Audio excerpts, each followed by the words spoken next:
if you go to somebody's party and all they had to eat was meat lovers pizza, not everybody's gonna want to pick off all of the freaking toppings just because they only like cheese pizza, and then you gotta leave the party early because you don't have anything to fucking eat.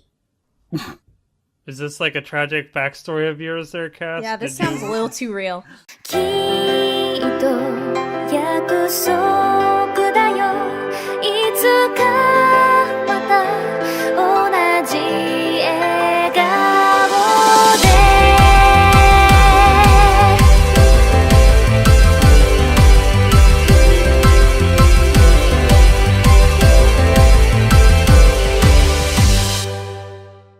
Hello everyone and beyond, and welcome to another episode of the Annie Chat Box. This is episode 31, and I'm your host, Jonathan Joestar, aka Drango. With me today is my fellow hosts, starting off with the lovely producer, Cassie. Hi. Yo. Along with my fellow gentleman of the box, Craig. What up, internet? And finally, last but far from least, we have Cammy. Hello everybody. Thanks for tuning in yet again. Then again, that's implying that there is someone who's least. Okay, so True, that's not what I meant. So I got an idea. We should have a poll. Okay. About who the best host is, but we have to actually cast votes for the poll.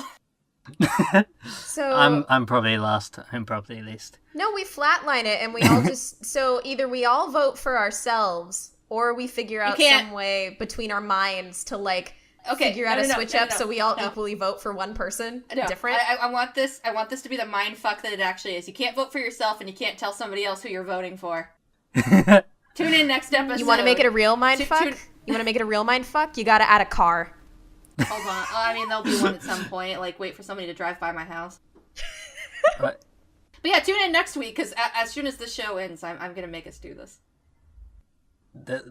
Does it require someone go get shirtless all of a sudden? I mean, if one of you wants to. I don't want to. All right, John. Anywho, back to what we're supposed to be doing. The social links. Yes, that's what it's supposed to. As per usual, you can find us on Twitter at twitter.com/theanniechatbox. You can email us at anniechatmail@gmail.com. Or you can find us on iTunes, Google Play, Stitcher, TuneIn, or SoundCloud,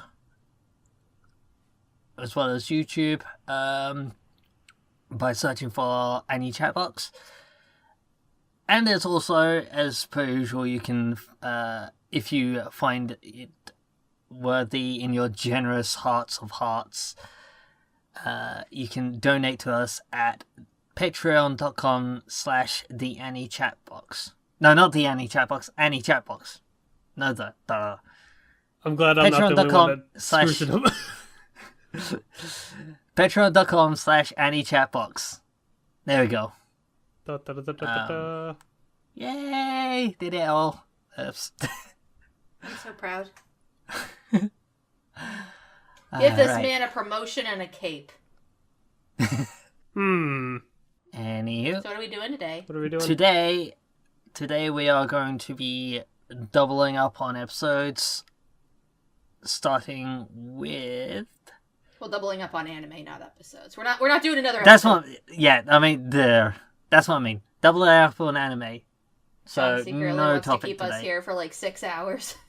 No. I haven't finished watching the anime for the next episode. Good If job. I remember correctly. Anywho, first series that we're tackling today is Zero Kara Hajimeru Mahou no Sho, aka Grimoire of Zero.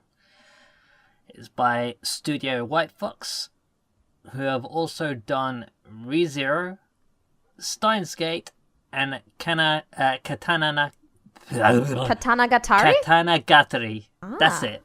Katanagatari. Why I was adding an extra "an" in there, and I don't know. Katana na na na na na. Now, if I remember correctly, this was one of the shows you swam. So do you want to give a quick little nod to why you swam it based on the first 3 episodes before we go into a synopsis? I swam it because I was really interested in the premise,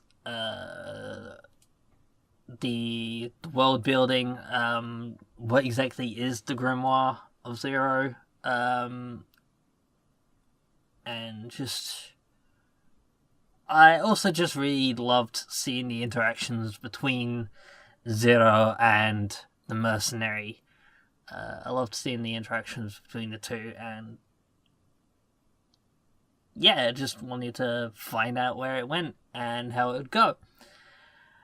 Okay. And I thought it'd be something fun to watch with everyone else if they find out their thoughts on it when they watch it, maybe. So, anywho, on with the synopsis. In a world of constant war between humans and witches, there exists the Beast Fallen. Cursed humans born with the appearance and strength of an animal. Their physical prowess and bestial nature causes them to be feared and shunned by both humans and witches. As a result, many Beast Fallen become sellswords, making their living through hunting witches. Despite the enmity between the races, a light-hearted witch named Zero enlists a Beast Fallen, whom she refers to as mercenary or yohei, to act as her protector. He travels with Zero and Albus, a young magician, on their search for the Grimoire of Zero, a powerful spellbook that could be extremely dangerous in the wrong hands. During their journey, his inner kindness is revealed as he starts to show compassion and sympathy towards humans and witches alike, and the unlikely companions grow together. And then they lived happily ever after. The end. So, yeah. So, something that crossed my mind while I was watching this show is that I realized I don't watch a lot of like full-fledged fantasy shows. I think a lot of times too, I even would forget that this was a fantasy show because I kept somehow referring to it as an isekai, like in another world show, and that was totally my bad. I think why I thought that is just because in a lot of its portrayal, it felt to me like I was just watching another isekai show, and in that way I mean that there are so many isekai shows out now about like these fantasy worlds, and so I forgot though, now that I think about it, that it is a full-fledged fantasy. Like and to be fair, I don't think I've seen many, and I don't know how often they're being made nowadays, oddly enough. Which is actually really great. And that's why I'm actually really happy that the 2 shows that we are going to talk about today are both genuine fantasies that aired in the same season. Nice. Because neither is an isekai show, and I think that may be one of the reasons why I was so excited for both of them. And I think that's one of the initial draws to the show to begin with. Before you even open it up and realize exactly what these characters are and what they're doing, there is this world that's immediately built straight before your eyes. Because the first couple of minutes, if I remember correctly, of episode 1 is just him witnessing a witch being executed. And then he just walks away to try and buy something, and he is immediately attacked because he's a beast fallen. So you're immediately plunged into this world, whether you like it or not. Yeah. Which I think is why the first couple episodes of this show are really impactful. Like they don't take their time getting you quickly involved into what this world is and the discrimination on all sides, and especially for the Beast Fallen, because you realize that Beast Fallen hate witches, and witches tend to hate Beast Fallen because Beast Fallens are going after their heads. But Beast Fallens are also hated by humans, so it's just like you've got this like poor guy who's our main character who really has no friends in the entire world. Mm-hmm. And I think that immediately makes you latch onto his character whether you like it or not. Yeah. Yeah, the only reason why any humans ever show any kindness towards any Beast Fallen is either because they're terrified of them, or because they are like, hey, you're hunting witches with us, so you're not that bad a guy. If you've actually got the strength to take on witches, then awesome. But yeah, there's still a lot of humans out there who are just like, your head can fetch a pretty penny, and therefore I'm gonna hunt it. 'Cause greed. Not to say that all Beast Fallen are good people. There is that too. I'm glad that the show delved like so quickly into politics, sort of just basically like what Cassie mentioned, because that is something that I think can be really advantageous in a fantasy or say a sci-fi show, is seeing exactly how that world works, how like socially how it functions as well, whether that be similarly or unfamiliar to the world that we are used to. So that was definitely something nice to have right out of the gate in the story, and I appreciated that. And from there, I can see why you really wanted us to all experience this together. However, let's go jump into the story beats. I feel like while this show had a very immediate focus, it also very quickly lost focus. And really all of the things that I loved in the first couple of minutes of the show were gone by like episode 5, if not before that, which sucks. I'm not sure if you guys felt the same way, but it just felt like at some point it became less about this world that we were initially introduced to, and the hate and the greed, and really this journey to find this book, and more so pandering to very, I don't know what's the word for it, very tropey things that you'll see in fantasy. Yeah. I think the way that I would put it myself, and again, though, to be fair, I haven't seen a ton of fantasy, so who knows. But a lot of how it proceeded with the rest of the story felt very derivative to a lot of isekai and like fantasy shows to me. And there were just a lot of things in the story that I kind of could predict. I won't go into detail as to like what they are, but a lot of times I'd say, oh, I bet this is going to happen, and then it kind of happened. Yeah, I don't know. I was a little bored. It felt a little derivative for me, but I'm not also one that is familiar with the genre, so. Well, I'm a huge fan of fantasy, and I know that John is as well. Not just in an anime medium, but also in reading books, watching movies. Yeah. It's my shit. But even with me and John actually watched this entire show together from beginning to end. He watched the first couple episodes, of course, by himself. I think he got up to episode 5 without me, and then the rest of the show we watched together. And as soon as we got to episode, I think it was 3 or 4, I called who the quote-unquote bad guy was going to be before we even met him. Yeah. Like, I was like, hey, John, I bet this is going to happen. Actually, there was something that I predicted that I was saying as a joke, and then it happened, and me and him both burst out laughing. Nice. Yeah. It was so damn predictable.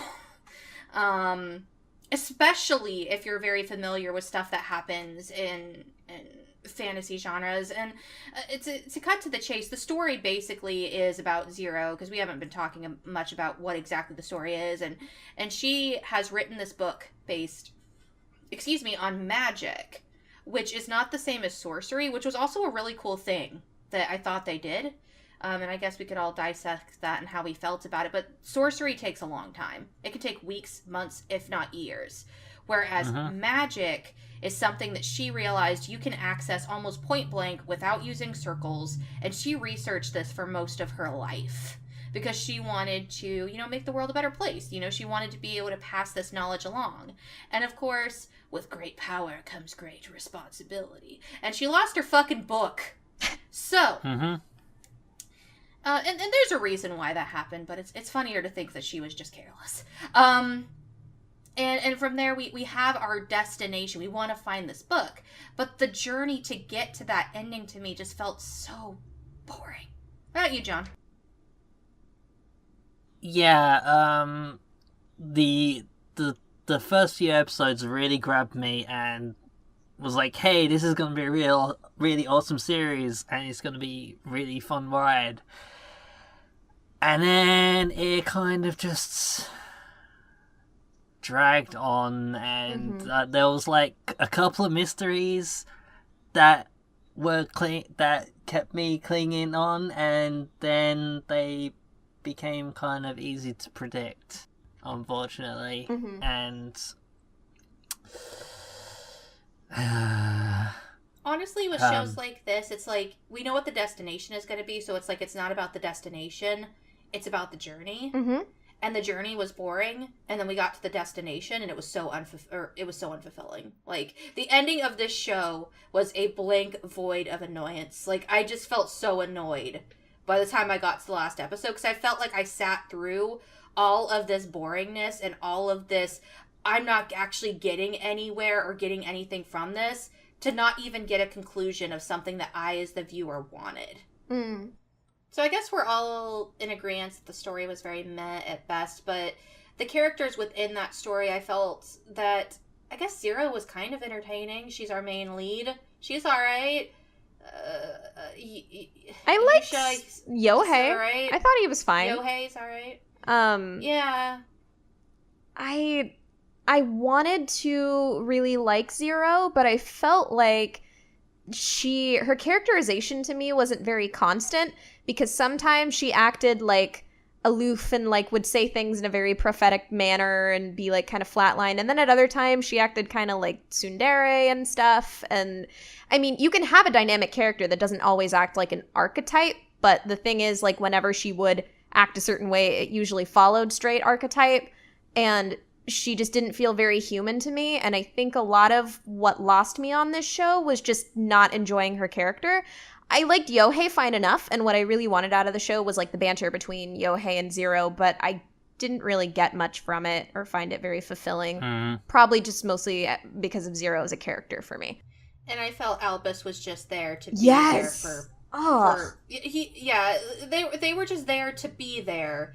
And then when they finally get a purpose, it's just kind of like, oh yeah, plot convenience. Like, there is absolutely no reason for Albus to be there, who is also, just for those listening, who's the other companion on their journey. It's basically those three who, for reasons, decide to travel together to find her book. Also, I wasn't a big fan of the fact that it felt like it was going to be this big journey for them to get to the specific place where Zero's trying to find this person. I guess that's how I suppose. She's trying to find this person named 13. And she knows, 13's probably in this like palace place. And the way they get there is a complete fucking coincidence. They don't get there on their own. It's just, oh, hey, it probably would be convenient if they were here now in the story. We're on episode, 5 or 6. Maybe we should get them here. Fuck out the journey. Let's just go. There's also another member that joins their party that was interesting to me in the fact that they kind of felt shoehorned in the latter half of the episode. Like, I honestly had no idea they were going to be in the main party, and then I rewatched the opening on episode maybe 8 or 9, and I was like, oh wait, there they are. What the hell? This was intended from the beginning. I know exactly what you're talking about. Yeah. And I felt so gypped for a number of reasons. And we're not going to go into spoilers in these double up episodes, guys, so I'm going to try and stay as vague as possible. But that character was in the opening, and when me and John were watching the show, I was like, God, I want to meet that character. He looks so cool. And then he gets introduced. And I was like, yeah, and then he was introduced, and I was like, I don't like this guy. And then I never thought he was going to show up again. And then he shows up again. And you thought Zero had, a bipolar thing going on. What? I think I don't understand any character in the show. I think in their uniform they looked cool, but when I saw them shirtless, I literally pointed to Get and I was like, "Look at this!" And we like cracked up laughing at how slightly stupid I find the way that they designed that character. But Yep. Besides that, I've got bipolar disorder. My his shit's shit's not in order. That being said, anyone else have opinions on characters before we maybe go over to production so I can talk more about character design? The only other thing is I'm gonna say, and we can get John's opinion as well. I felt that two more things. One, I agree with you. Yohei was great, and I felt that in a lot of ways, the only way I didn't rage quit this show, even though I couldn't rage quit the show, was because I enjoyed him at least a little bit. And a lot of the decisions and thought processes he had actually made sense. The way that he changed as the series went on was more development than the entire cast got as a fucking whole. It's sad. I also felt that the villain was so predictable and so dumb. Yes. And it was annoying. Like, yes. There was no reason for the villain to act the way they did. And then there is such a sudden change with that character that I was like, this is a load of bullshit. This is such bullshit. Anytime the villain opened their mouth, I got irritated. It was just, it was, oh my god. If I want an example of bad writing, if people want bad writing in anime of a villain, I can just give them this anime. Yeah. Just this is one of them, this is the reason I wish I could have rage quit that show. But I couldn't because I love John and I love talking to you guys on this podcast. I had no choice. I put myself in this, damn it. But yeah, that's all I really have to say about characters. All of them are one note, if not two note, and they're boring, with the exception of Yohei, and the villain is the worst thing ever. That's it. I actually really completely agree. The villain's change at the end gave me whiplash. And yeah, Yohei was really ended up being the whole driving force, and that is good to have a protagonist that is actually the reason why you watch the series. But can the other cast members please bring more to the table, please? I still enjoyed Zero by the end, but even still, the only other character I feel even kind of I felt anything for, and again I'm gonna have to be very careful so I don't trip over spoilers, but there is a situation later on where Yohei and Zero split up for reasons I'm not going to go into. They go off on their own for a bit, and he stays with a girl, an innkeeper, after he helps another person who is being basically taken advantage of by Beast Fallen. And she takes him in and seems really nice to him, and he cooks for her, or cooks for himself, and then I remember that scene. And that whole scenario, I thought that was interesting. And I felt bad for that girl. Like the last shot we have of her face on screen, I'm just like, wow, that hurts, brah. And and then it moved on. And I'm like, why couldn't the whole show be like this? Like, I just anyway, I'm done now. Character's done. I'm done. Yeah, I do remember that scene, and that was a good episode. How did you feel about that? I'll be honest and say that I don't fully recall that. Unfortunately, that's okay. I'm a bad host. No, you're fine. We could talk about it later. I will probably go back and recheck it out because I'd love to find something that actually was compelling in this show for me.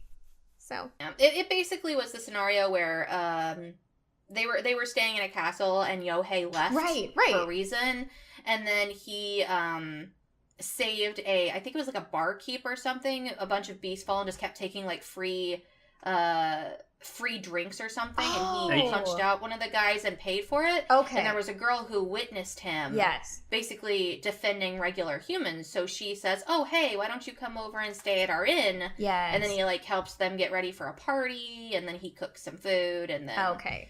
Yes. From there on, that was the situation. Okay. But I was basically just nodding to her character and how, like, the humans in that situation were kind of in a way taking advantage of Beast Fallen without going too into it. But yeah, it was intricate and interesting. But other than that, I felt nothing. I appreciate that it at least addressed some of the politics in a rounded out way again. That's good. Yeah. Exactly. And I wish that they really would have stuck more to that in this show in general, because the whole magic, I'm trying to take over or get rid of magicians / I'm trying to be as vague as possible, but the whole plot the villain had was less intriguing than seeing how these different people, or I guess different races, interacted with each other and how each situation Yohei reacted or somebody else reacted in a way that really nodded towards social issues. I thought that was really cool, and it never happened again. Moving on. Yep. So next is production. Yeah, production, art and animation and music. Nice. What'd you think, John? The art was pretty for the most part.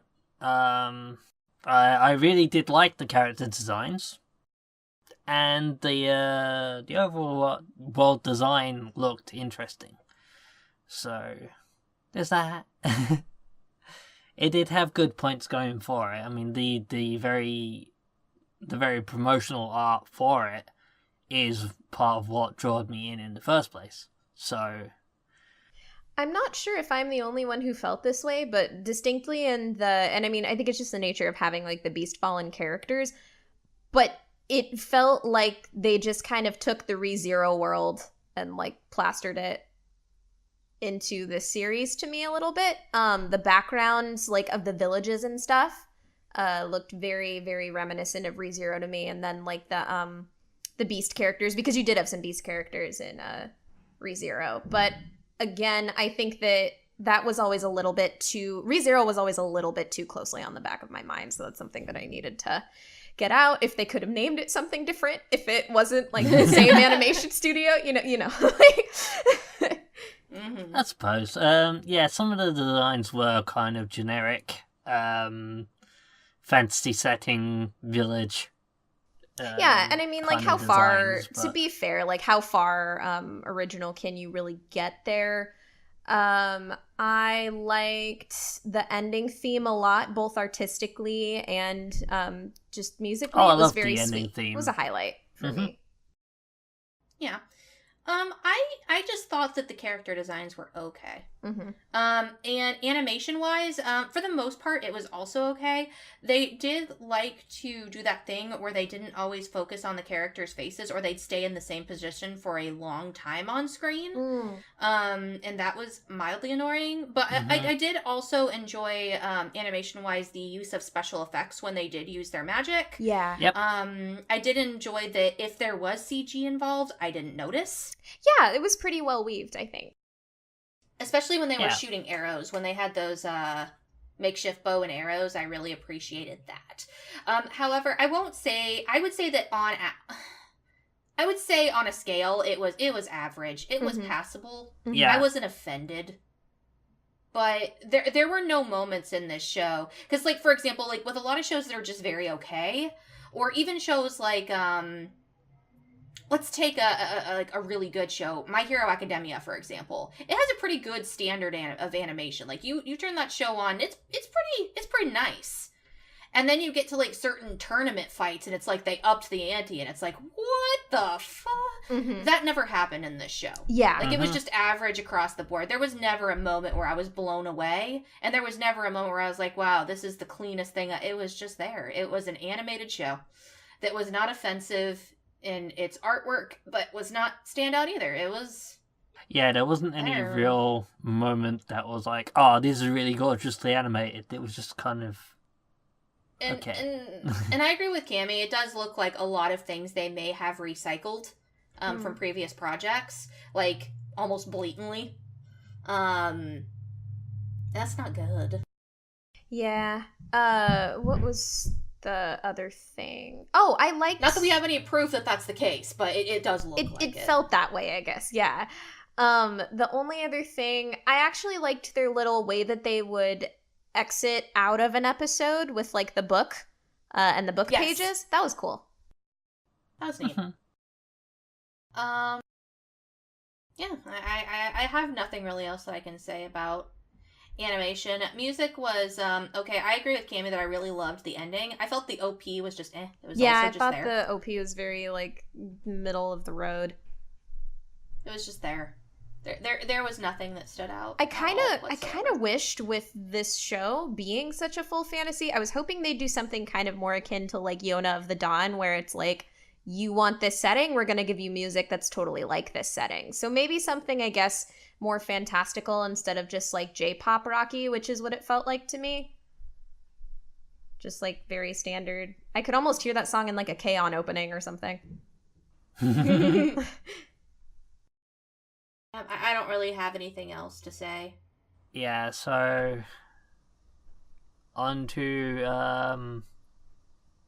final ratings? thoughts? Yeah, sure. Or final thoughts? Any final thoughts? I can go. So All right. again, this show made me think about the fact that I have seen so few fantasy, be they isekai or full fantasy, like this show was. I had very high hopes for the show based on the premise, based on the promotional art, based on just everything I'd heard about it. And in retrospect, I definitely didn't enjoy it as much as I was hoping. It just felt very redundant and not there wasn't something compelling about it to me. There are a lot of shows where there's some element of the show that pulls me in. Maybe the animation's a little bit quirky. Maybe if the story has a unique twist. Maybe there's good moments of comedy. Maybe there's one character that I really enjoy. Like, there's some sort of hook there. And this show to me just didn't have anything that grabbed me. It was just very average on all fronts. As I said before, when it made me think about the lack of shows that I had seen, I still was able to come up with 5 fantasy shows, with a little struggling, that I would probably get more out of than this show. So for me, Honestly, oh yeah? I was just gonna say, I think you've seen more fantasy than you think you have. Yeah, maybe. That's true. Because if you define fantasy, it's mostly just very strange settings, either that are accepted as normal, or there's a fantastical element. The thing that separates fantasy from isekai is it's not somebody being brought into a fantasy world. But if you think about it, Fruits Basket is a fantasy show. Yona's probably if you think fantasy. About it, yep, Yona is a fantasy show. Nagi no Asakara, for fuck's sake, is a fantasy show. The Familiar of Zero? I would say it's a fantasy show. Yeah. Oh, that's one, also though, that's more isekai because he comes isekai, from... though. Yeah. Yeah, because he's summoned. But Inuyasha. Yes. Yeah, there's very, very true. Fate Stay Night and Fate Zero. General, I would qualify. And that's just kind of the thing, is that while I was watching the show, I was thinking about, gee, I wish I could check out a lot of these other fantasy shows instead. So for me personally, I give it a skip it. But again, I wanted to like this show a lot. There wasn't something that hooked it for me personally. So that's what I am left with. All right. Who's next on the chopping block? I suppose I can go next. Okay. Go for it. I'm sitting here trying to think of more fantasy shows. Full Metal Alchemist. Yes. One thing about the series that I think probably sums it up a lot is that the ending, while it closes itself off, also leaves itself open for a possible sequel series. Oh, do you think so? Huh. The ending says, hey, we're gonna carry on looking for other stuff now. But I was left thinking, okay, so it might potentially get a sequel. Will I likely watch the sequel if it ever does happen? Probably not. And that kind of sums it up, really. So yeah, I think I would agree with I think I would agree with skip it. Check it if you really are curious about it, or really are, like... My thing is just that, like we were coming up with a list. It's just, like, there are a lot of even Pandora fantasy Hearts. that I haven't seen that I would like, and that I'm like, damn, I wish I was watching, like, Shingeki no Bahamut Genesis instead of this, you know, like... Yeah. I guess that's where my mentality comes in. But I agree with you. If you're a, fantasy buff, definitely check it out. If you're a fantasy fan, check it out. But it's not anything groundbreaking. There's some interesting elements of it, and Yohei is a really cool character, but one character can't carry the entire series. Well said. So yeah. My turn? Yeah. Sure. Well, just to clarify, we did this on not last episode, but I think the episode before, I clarified that if we pick a like it or a love it, it's a implied check it with extra spice. The same thing applies to skip it, so you don't have to clarify that anymore. Gotcha. That being said, I'm in complete agreement. Like, skip this. It's garbage. I actually was tiptoeing around. I want to burn this thing, but I don't think it's that bad. It's really not that bad. I was just that salty. Yeah. And now that I've had time to actually sit down, I realize it's not really that bad. It's not. I wouldn't call it harmless because I'm angry, but at the same time, it doesn't give you anything that you couldn't already have in, any other fantasy show. Yeah. Even isekai shows. Like, there are some isekai shows that do better than this. Go watch ReZero. Go watch ReZero. Yeah. It's way better than this will ever be.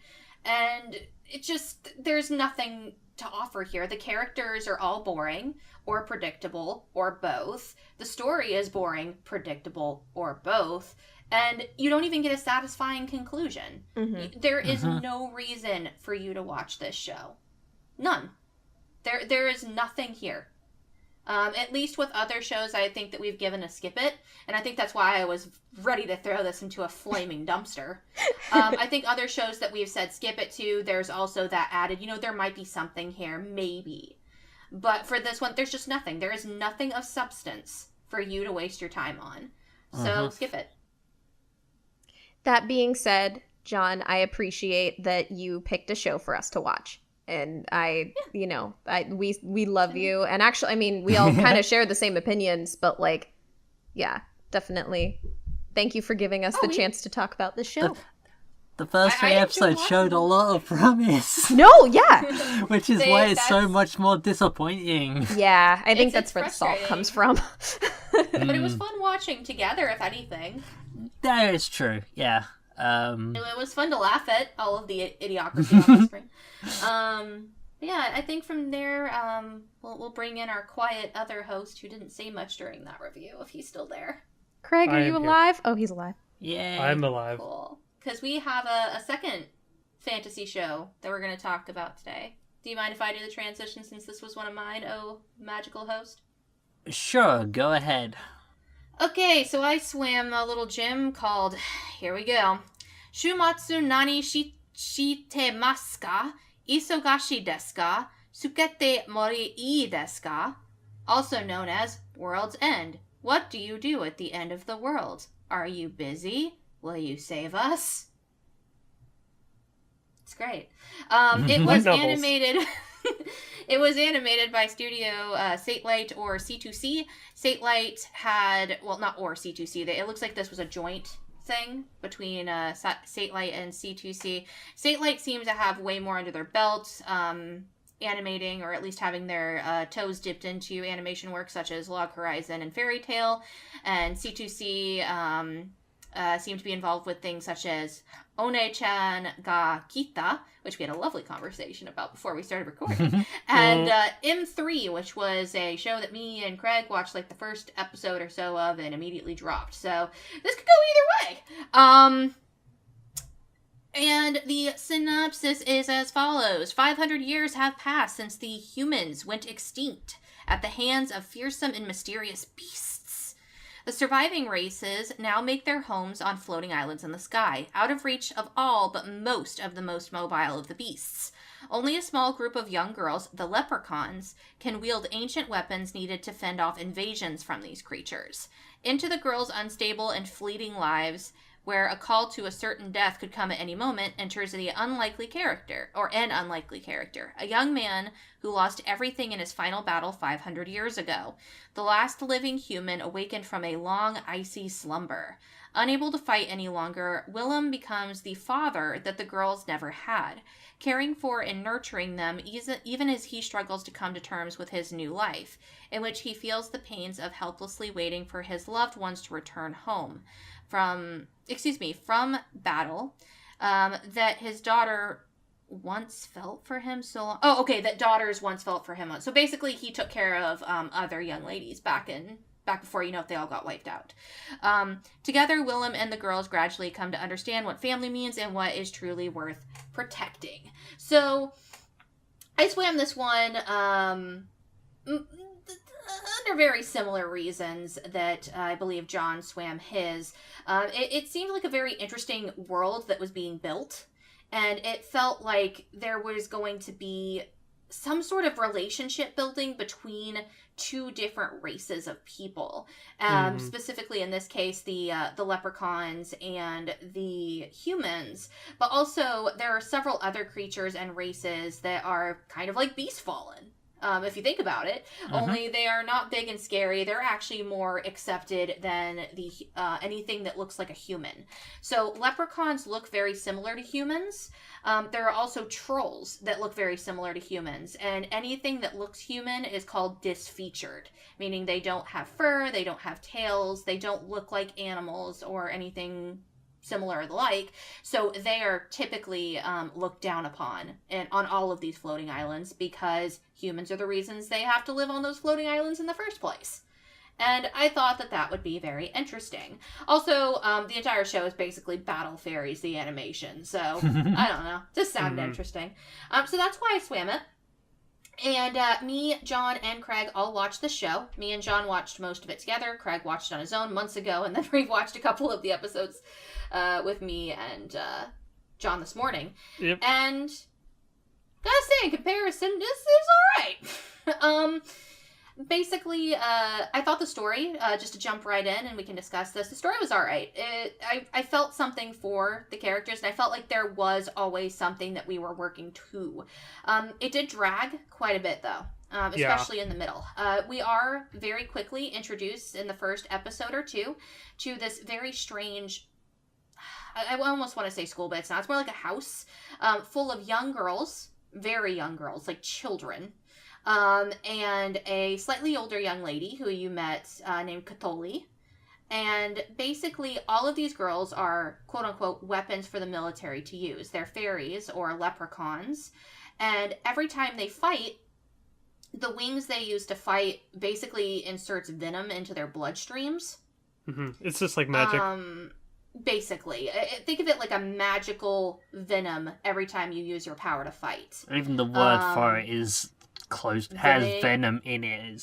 It's venom or something like that. Venom or venenium or something like that. And it gets to the point where they fight so much that they open what's called a fairy gate and basically self-destruct. So the whole premise of the first couple of episodes is main character Willem, and he is the human, coming into this household full of girls who are completely prepared to die. And saying, you don't have to live like this. There has to be another way. And to me, that was interesting. From there, it starts to drag a bit. We are led into thinking that Katoli is going to be going into battle, but we don't really get to see that battle until several episodes later. Because there's this whole big lead up to her leaving, and that's where I cut it off and swam it. And then immediately she leaves, you think you're going to see a big battle, and they're like, hey, let's go sightseeing! Yep. Which was weird. And then several other episodes follow that also felt quite like filler to me. Padding, yeah. Just, it was weird that you didn't see the war Yeah, like, you didn't see the war, you didn't see them fighting, except for later on when you find out why. Because we can't get too much into spoilers right now, because there is more going on with the venom that's going through their blood, and also there's a lot more going on with the battles and what happens to them during those battles. But you don't see it almost until the complete second half of the show. Yeah. And then the last couple episodes are fucking brilliant. So, it's just... I don't know, the story was a very strange roller coaster for me. It started out okay, then it got really boring, and then it got fucking amazing in the last, like, 15 minutes, and I was like, what the hell did I just... Go 0 to 60, especially in, the last 4 episodes. So that's how I felt about the last 4 episodes were definitely the uptick in everything. Yep, the whole entire show, quality, all of it, writing. So is that how you guys also felt about the story then? Did you have like a similar... Yeah, pretty much. The start of it had me mildly interested. The middle was okay. But definitely about halfway through it, I started thinking, because again, I'd actually already finished watching all of Grimoire of Zero by the time we actually got around to watching this. Like, even during the slower middle part, I was thinking, this is still better than Grimoire of Zero. Oh, it's 150 times better than Grimoire. Dang. I'm actually happy that we watched Grimoire of Zero first, actually. Same. Because I think it made me appreciate even the slow moments more. Because I was like, well, at least nobody's calling anybody their sex slaves, so... They are saying Willem is into younger girls. That was the common joke. That was a very strange ongoing joke. Another thing that I thought was really cool is that this story really liked to play with auditory and physical hallucinations. Oh, yeah. Especially with somebody who's going into a degenerative mental state. Which is not something new in anime, but every time I see it, I'm a sucker for it. It's kind of creepy, right? Especially when they do it in very intricate ways.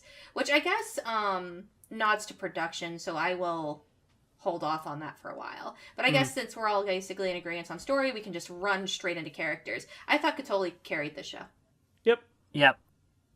She is our blue-haired lead, and she is the only character I cared about.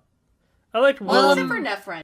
I liked Willem, but I feel as though I feel as though he needed more exposure. Yeah, and Nefren is another girl that was in the story who was another one of the fairies, who I kind of liked as well, but I feel like almost everybody else was just disposable cannon fodder. You felt nothing for Niglotho or Athea? Not really. Okay. How did you guys feel about those characters? I thought they were okay, but I didn't... Yeah, they were very okay.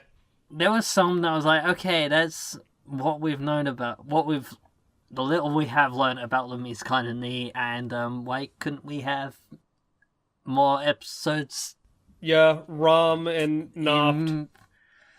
Yeah, why couldn't we have more episodes focusing on learning more about these characters instead of this dog girl that came out of nowhere and we went on a tour with? He flicked coins.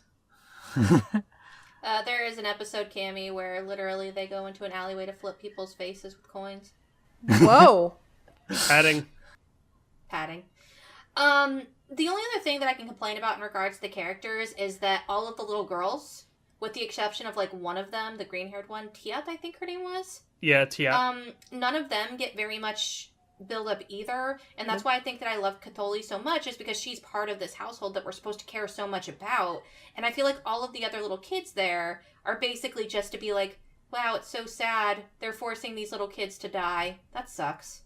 Yeah. But otherwise there's no reason for them. Yeah, they're just little kids. Katoli's like the big sister, and Niglotho's like the mom. Yeah. And she was alright. Yeah. Or whatever her name was. I enjoyed her as a character, but I don't think she was necessary for the story to be a good thing. Katoli is the main emotional crux of the show. She's the reason why you keep watching, and if you don't like her as a character, the show's gonna fall apart actually very quickly for you. Yep. That's the only bad thing about it. When you put all of your eggs in one basket, it could suffer because of it.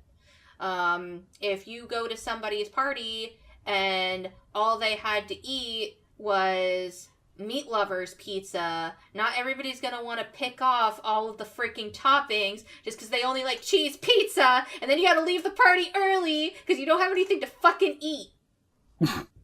Is this like a tragic backstory of yours there, Cass? Yeah, this sounds a little too real. Maybe. Wow, that is a small child screaming. Maybe she unleashed her fairy gate. Anyway. But yeah, Willem actually is an interesting character, I suppose. You guys like him probably more than I do. But I liked him. He was the father figure, quote unquote, that all these girls end up having. And also a love interest to one of the characters in the cast, which was... I don't know how I felt about that, but I kind of bought it by the end. It felt believable, but at some points it felt like there's like leaps a little bit with the relationship. I don't know. Is there ever truly like when you decide you love someone, it's not like you go up to them and you're like, hey, you want to sign a contract to believe that we both like each other? Like, I don't know. Yes. Cammy, did you do that with Get? Oh, yeah, absolutely. And it was a blood contract. Like, obviously. Yep. Did you go to burn it and then he took it and then tore it up and said he doesn't need one? I mean, you know, I kind of repressed the memory of that day, so probably it wasn't very good. And then each of you decided to be blood brothers instead? Yes, exactly. Yes, this is how romance truly works. You know, when we're talking of contracts, I'm thinking of is like sign the contract for Persona. Yes. Oh God. Yep. Yes, that's how you enter a relationship with somebody. If you've never done that, then you've never truly been in love. Wow. Think about that, people. If you have not written your oath in blood, then it's not real love. Persona!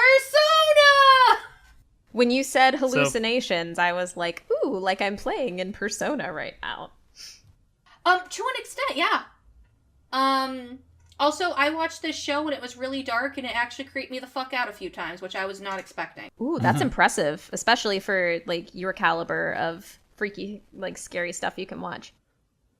I think it's just because, like, for example, on things like, Higurashi, or, I don't know, any other, like, super creepy, psychotic show that I like, as anime, but not as any other medium, for some reason, I think that I go into those shows knowing that they're going to be spooky or disturbing, whereas this show, it kind of just shows up. Mm-hmm. Like, and that's what I actually really like how they handled that. Because it wasn't like a super sudden change. It was suddenly this character would see something in the crowd and it would trigger her brain and she would start having those visual or whatever hallucinations. Audible or visual. And they start out as auditory hallucinations. Like she starts hearing a voice in her head. And then they become visual and auditory hallucinations. And then it just gets worse and worse and worse. And it's actually really sad to watch. But I was happy that they did that, because it was something that made the show more interesting, because I think at that point was when my brain itself was starting to tune out. And then they made it interesting again, and I was like, okay, cool! Yeah. Mm-hmm. Production. I said it before we did the episode we're recording here, that it's very, very nicely done. They animate strands of hair pretty well. Mm-hmm. They do. Yep. The only bit of this show that I actually watched, because I remember I checked out episode 1, and I really liked the opening scene in this show, where they're just walking around and you hear that cover of Scarborough Fair that was like, I don't know, it set up a really pretty atmosphere for me. I liked that a lot. The animation was nice enough. The music I thought was really fitting to like get me invested in the world and the setting. Mm-hmm. And I like that scene a lot. That's about all I remember from the show, but... No, No, I agree. I think that if there's one thing that the artwork does in this that it did also 10 times better than Grimoire of Zero is its backgrounds and its cities felt like real places. A good deal of the first couple of episodes, once you leave the city where he meets Catholi originally, is a household, but you could tell that they put a lot of dedication into making it look like a place that little girls live in. There's a little mess hall. There's a place for them to play. There's a lot going on. And I appreciated that dedication to detail. However, there were moments of jankiness. As early as, I think it was episode 2 or 3, Catholi and Willem have a little scuffle. They have a little sword fight, and it is the most shoddily animated thing I've seen in a while. And I hated it. But it's not constant, though. Those little moments I can almost forgive, especially in the last couple of episodes, it wasn't like Grimoire of Zero, where basically almost everything was bland. It did have that moment of, oh, fuck, this is what they saved their budget for. Nice. There's actually a scene towards the end where one of the fairies fights a crap ton of these beasts. Like a shit ton of them, all by herself. And it is one of the most beautifully animated scenes in the entire fucking show. Yeah, very much so. It was gorgeous, and I'm going to use it in AMV sometime. But, but yeah, the animation had its moments, but I would say it's mildly above average at times. Average most of the time, above average at others. More memorable than Grimoire of Zero or anything else we've talked about today. And I thought the music was great. Like Cammie said, it really sets the mood. And they took that song... Oh, by the way, Cammie, they took that song that is basically set in her meeting with Willem, and basically this small moment of happiness she has, and they take that song and they play it every fucking depressing moment the show has from there on, and I thought that was a nice little touch, including the last couple of minutes of the show. So, that was cool. I really appreciated that. I also really liked the... Another thing about that song is that song, on top of everything else that's going on, because unlike Grimoire of Zero, this actually got me invested in the characters, especially Catholi. And that song playing with everything going on, not talking about what's going on, but that song helped push me over to tears in the last moments. So, yeah. Very well played on the studio's part there with that particular choice. Yeah, I agree. I've got a weird question for you guys, and this is from things that I have observed about this show, and I guess from like the tragic things that you guys tell me about it. Did this ever feel kind of like one of, like, you were watching an older Key anime? I mean, like, more of the original Key shows, like the like Air Cannon, Clannad, anything of that sort. Did it ever kind of give you vibes like that? Yeah. Now that you mention it, it does have similar kind of elements. And maybe the way that the tragedy is played up. I think it's... I feel like tragedy sort of shows like those are less of a breed that we see nowadays. And so that's honestly something in this show that kind of intrigued me to maybe give it a watch. Because it's like, ooh, I get my sad, tragic girls with like this air of fantasy sort of thing. Yeah, and it's short. Like, it's a 12-episode show. And honestly, God, you see, this is why I'm so happy you stayed today. Because Air is actually the one I would compare it to the most. Ooh. Because Air, I know that, and I'm saying my experience of Air, and I'm going to say it that way because I know that Air is like one of your favorites, if not your favorite. Out of the Key 3? Yeah, definitely. Yeah. Air, for me, dragged, especially from like the first arc. Like I felt nothing for it. And even people who really love Air are like, no, Kano, that's nobody cares about that arc. And that's exactly how I felt watching this show. I felt that like the first episode, I was like, oh, this is entertaining, and then like for the next like 4 or 5 episodes, I was bored out of my mind, and then suddenly I cared a shit ton for this one character. And in Air it was Misuzu. Yeah. And in this show it was Catholi. And even though in Air, it was, her illness or what have you that really started to make her character so tragic. With Katoli, we really start to see her mental state and everything else, and I feel like it was very similar. Like, nice. I started to like her, and I didn't know why, and then slowly I was watching what I knew was going to happen in the end, and I'm like, I don't want this. And I watched this show, I watched the last episode last night at like 3 o'clock in the morning, and it was like, and I guess that's another thing we can all discuss without being too intricate, is the ending of this show I felt was very satisfying. It was worth it. Like, it was worth the 3 or 4 episodes of boredom and furries and what is going on. And I watched it again today with John and Craig when I was a little more awake. And the second time going through, like, when I actually, because I went last night and looked up a couple of things that confused me about the ending, and now that I can actually see them and understand what was going on, I was a fucking mess for like 3 minutes. Nice. So yeah, it does a very good job, in my opinion, of doing something very similar to what old Key shows would do. So I may shelve it then to watch later, unless maybe people's ratings say otherwise. I don't know why I'm trying to segue. This is y'all's review. I like keeping you around, Cammy. I think you should be on every episode ever. I think you keep everybody in line better than I'll ever do. You all keep my heart in line. Is there anything else that you boys wanted to mention in regards to production before we move on? Because No. I feel like I've talked through most of this review, and I'm so sorry. No, you pretty much addressed everything. Yeah, you hit the nail on the head. So Okay, then. Well, then, you guys can go first with ratings, so I can shut the fuck up. I'll go first. So, like Cass said previously, I watched this probably a month ago. I binged all of it through Funimation, and I ran into an interesting thing where I kind of forgot some of the characters' names because they're kind of hard to pronounce, so I had to go back and kind of re-look up what pinned the faces to the names.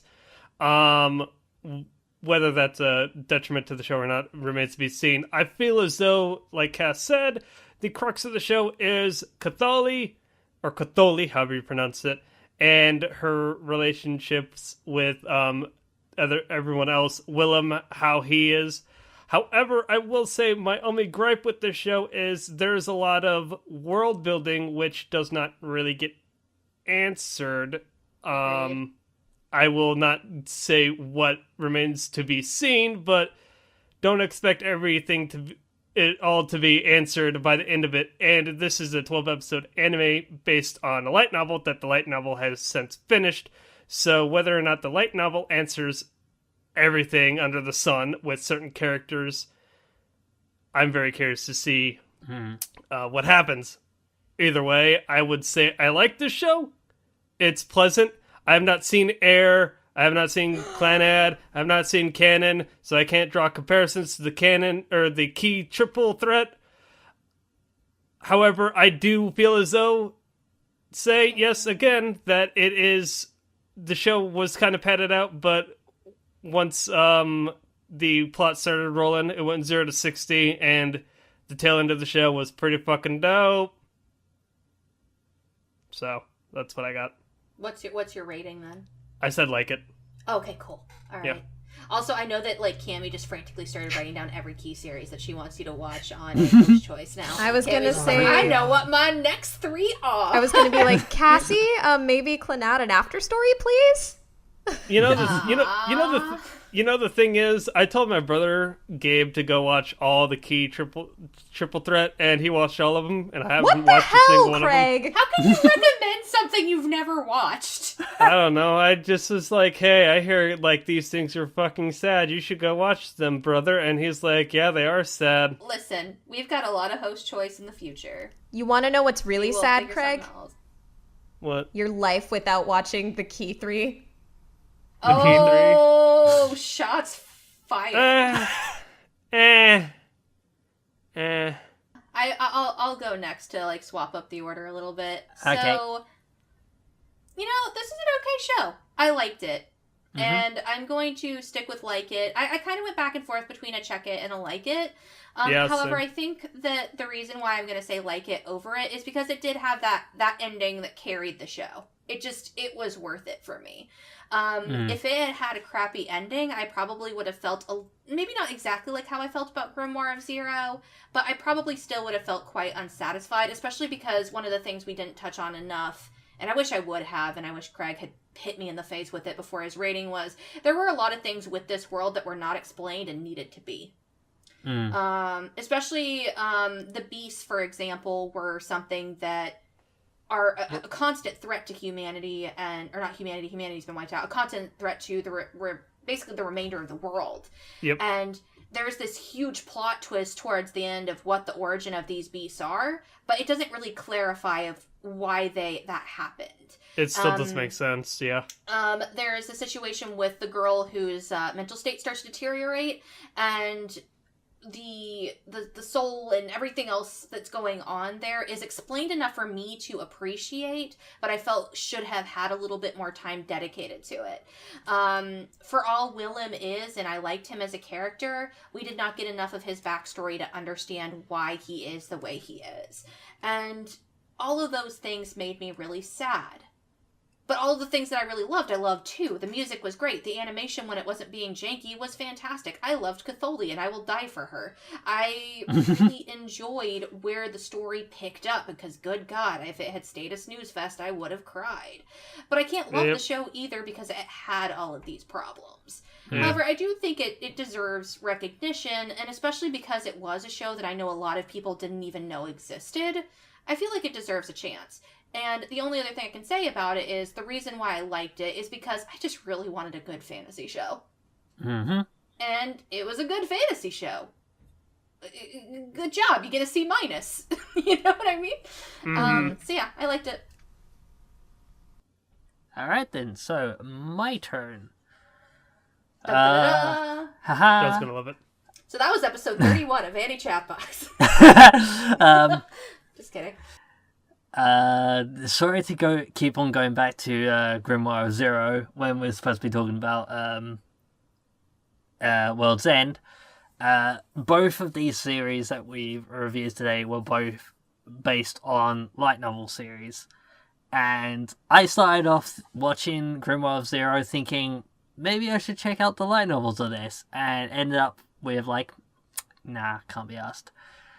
This, however, I was like, okay, Cassie has told me that I should I'll probably like it, so I'll give it a watch.